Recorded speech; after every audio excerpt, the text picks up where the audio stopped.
Hello guys, ganito na ba yung status ng pagpiprint ng printer ninyo?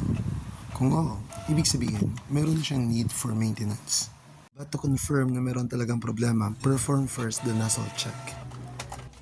At kapag ganito yung lumabas, ibig sabihin, meron talagang problema yung printer ninyo at kailangan na siyang i-maintenance. So, ito yung dapat ninyong gawin.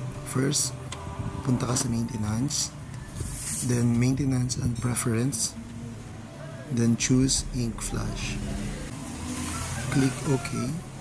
Since magenta yung wala or missing, click color, then click execute, then OK.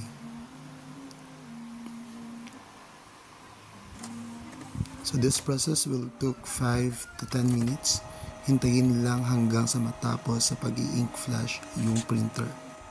After 5 to 10 minutes, perform nozzle check. Then click OK.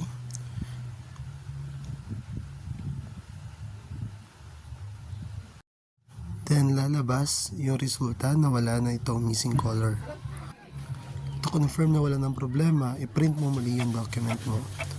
At dito, unti-unti nang lumalabas yung document at makikita na okay na yung kulay ng document compared sa unang document. So that's it. I hope na meron kayong natutunan sa video tutorial na ito. Maraming salamat!